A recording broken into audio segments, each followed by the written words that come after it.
What up, y'all? It's your homeboy Goo, aka the People's Champ, aka the number one source for all things Buccaneers football. Bucs fans, now we're here.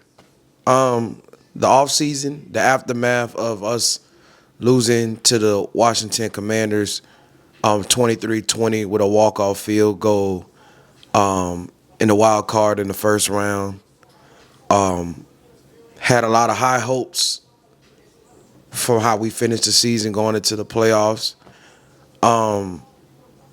It's a lot to dissect. It's a lot to digest as well, right? Things were going pretty well. We came out kind of shaky in the first half. Second half, we were able to neutralize Daniels and the crew and really kind of like put pressure on him to the point where we were winning. If you all remember, 17-13 had an opportunity to go up 24-13. But there was a bad snap on a jet sweep going to Jalen McMillan, excuse me. And we weren't able to get momentum after that. In the play right before that, Mike Evans had got us a little breathing room from our own 10, and Baker threw it to him, and Mike really extended his arm to get that first down. I think it was a third down, if I'm not mistaken, and we were moving the ball, and Liam, our great OC, wanted to get cute and call a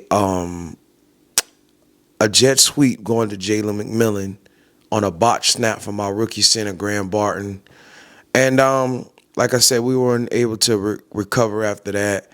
Yes, mistakes happen. Yes, guys, have mental lapses and all of that good stuff, which is understandable. But at the same time, you cannot make mistakes in situations like that. Because as you guys know that's watching this, it's like mistakes in a playoffs, it weighs more. Like you're in school and you take a final exam, and that can make or break you passing the class. Now, granted, if you had a good grade going into the final exam, like an A or a B, it can bring you down. Like I said, if you have an A, it can bring you down to a B. But again, who wants to fail? You know what I'm saying? Point being is it weighs very heavy. So if you have a C and you don't pass that final exam, you may go to a D or even an F. So that's how much mistakes are so costly in the playoffs. Regular season, depending on what part of the game, especially fourth quarter in the playoffs. So again, we weren't really able to recover after that. And, Commanders beat us, and they go to the second round. And just last night, they beat Detroit handedly. So I got to give it to the Commanders, man. Hats off to them for sure. But let me address the anti-bowlers. And y'all may say, dang, Goo, what is the anti-bowlers, or who are they? Is it a noun, person, place, or thing? So anti-bowlers, I coined the phrase from my TikTok. Rest in peace to TikTok. Hopefully you'll be back again. But anti-bowlers are a group of people that emotions run very high and their logic is low, right? And anti-bowlers is basically people that blame Todd Bowles for everything and anything that goes wrong with this organization. So right now, it's partly cloudy and it's starting to rain here in Tampa, right outside. Anti-bowlers are blame Todd Bowles for that, right? Anything that the defense does horribly or they make mistakes, the anti-bowlers will be very loud. You know how, what's a group of people, like protesters? Like, let's just say they shut down Target tomorrow. It'll be a group of people like, you can't do that. Target is this, that, and the third. That's basically in the same lines as anti-bowlers. They don't really think about or add context to any given circumstance, any situation.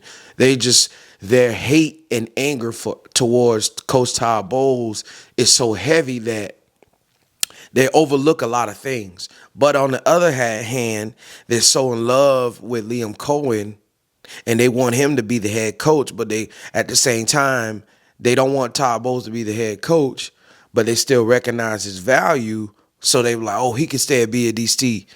What fucking man of dignity and self-respect is going to go from the highest position in the profession on the coaching side, right, to appease the fans just to stay at the same organization that he lost his head coaching job at to go back to a coordinator? Would you do that at your job? If you are a manager or supervisor and things go wrong and you happen to get demoted, you say, hey man, hey guy or hey girl, things are not going right. We want to go in another direction. You mind being an employee at the same place that you were leading people? Now you're back on their level. How would that work? So that's what anti-bowlers do. Now, again, do I agree with everything Coach Bowles does? Absolutely not. I don't agree with everything no human being does. But at the same time, this defense was not made to be the steel curtain defense of the 70s, right?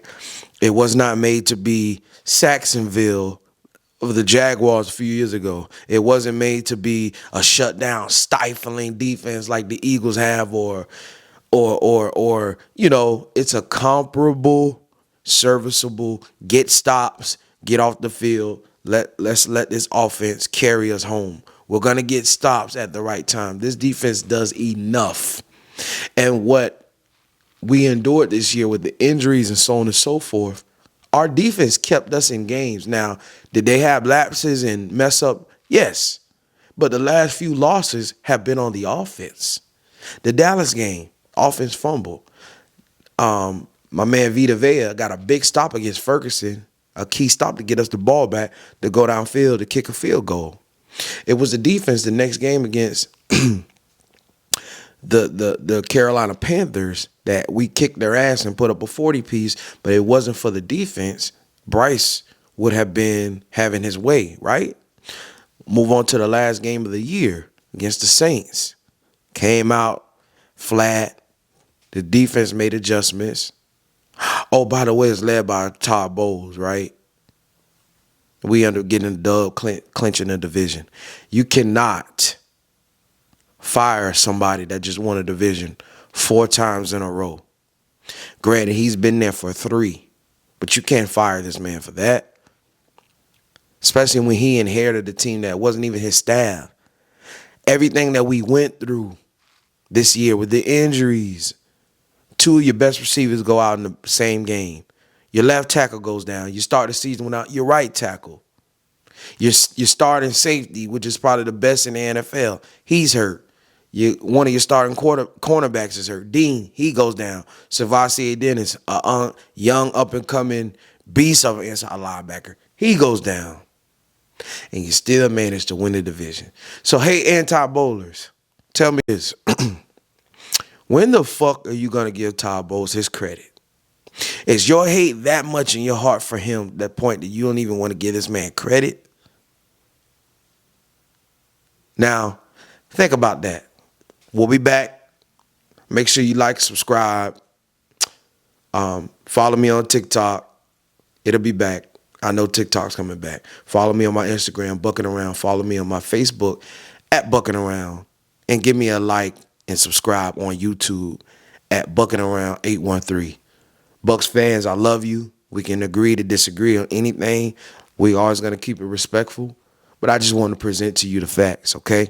So follow me on this journey through the offseason. Is here. I'll be back very soon to talk about the potential free agents that's going to come out, what we need going into the combine, who to look for going into the draft in a couple of months. So let's keep this going, engaging content all year.